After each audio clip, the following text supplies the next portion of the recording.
Trinidad के बाद अब दुनिया के आखिरी छोर पर पहुंचे पीएम मोदी। क्या है इस रहस्यमयी शहर का खजाना जिस पर टिकी है सबकी नजर?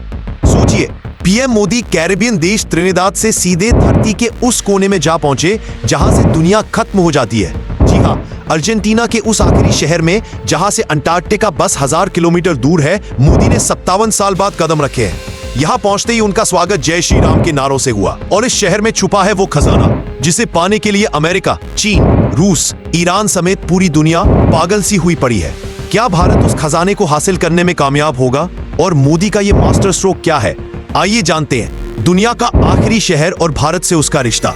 जिस शहर की हम बात कर रहे हैं उसका नाम है उशुआई। ये अर्जेंटीना के टेरा डेल फुएगो राज्य की राजधानी है और इसे दुनिया का अंत भी कहा जाता है। मार्शल पर्वतमाला और बीगल चैनल के बीच बसा ये शहर अंटार्कटिका का प्रवेश द्वार है, यानी इसके बाद तो बस बर्फीला महाद्वीप ही है। आपको जानकर गर्व होगा कि जब भारत में पहलगाम में आतंकी हमला हुआ था तब अर्जेंटीना खुलकर भारत के समर्थन में खड़ा हुआ था और पाकिस्तान की कड़ी निंदा की थी। इस घटना से भारत और अर्जेंटीना के रिश्ते और मजबूत हुए। अब 57 साल बाद जब पीएम मोदी यहाँ पहुंचे तो उनका स्वागत खुद अर्जेंटीना के राष्ट्रपति जेवियर माइली ने किया। हवाई जहाज से उतरते ही मोदी का जय श्री राम और भारत माता की जय के नारों से स्वागत हुआ, जो दिखाता है कि भारत के सनातन की गूंज अब दुनिया के हर कोने तक पहुंच रही है। खजाना जिस पर टिकी है पूरी दुनिया की नजर, लिथियम ट्रायंगल का रहस्य। अब बात करते हैं उस खजाने की जिसके पीछे पूरी दुनिया भाग रही है। अर्जेंटीना में छुपा है दुनिया का सबसे बड़ा और सबसे जरूरी खजाना, लिथियम।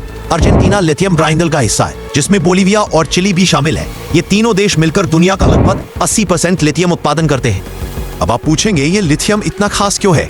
दरअसल आज की दुनिया में इलेक्ट्रिक व्हीकल ईवी और एनर्जी सेक्टर में लिथियम का इस्तेमाल भारी मात्रा में होता है।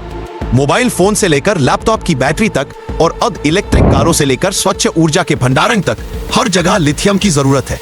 जैसे जैसे दुनिया पेट्रोल डीजल से इलेक्ट्रिक की तरफ बढ़ रही है, लिथियम सोने से भी ज्यादा कीमती होता जा रहा है।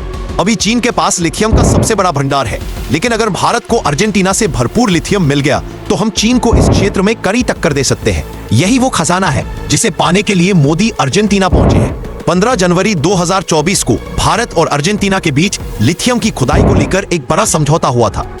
इस समझौते की लागत 200 करोड़ रुपए थी, जिसके तहत भारत की सरकारी कंपनी खनिज विदेश इंडिया लिमिटेड केबल को अर्जेंटीना में खनन के अधिकार मिले हैं और उसे 5 लिथियम ब्राइन ब्लॉक आवंटित किए गए हैं। मोदी ने यहां जाकर इस डील को और मजबूत किया है। यह डील भारत को इलेक्ट्रिक व्हीकल और बैटरी उत्पादन में आत्मनिर्भर बनाने की दिशा में एक बहुत बड़ा कदम है। इसके अलावा अर्जेंटीना में शेल गैस, तांबा, चांदी और सोने के भी विशाल भंडार है, जो इसे भारत के लिए और भी रणनीतिक रूप से महत्वपूर्ण बनाता है।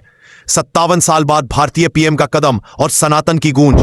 मोदी से पहले भारत की पूर्व प्रधानमंत्री इंदिरा गांधी यहां पहुंची थी और अब 57 साल बाद मोदी ने यहां कदम रखे हैं। इस दौरे से यह स्पष्ट होता है कि भारत अपनी वैश्विक पहुंच और संसाधनों तक अपनी पकड़ कितनी तेजी से बढ़ा रहा है। जय श्री राम के नारों से हुआ स्वागत यह भी दर्शाता है कि भारत की सांस्कृतिक और आध्यात्मिक शक्ति अब दुनिया के आखिरी छोर तक पहुंच चुकी है। भारत की यह बढ़ती वैश्विक ताकत और दूरगामी सोच पर आप क्या कहना चाहेंगे? अपनी राय कमेंट बॉक्स पर लिखकर जरूर बताएं।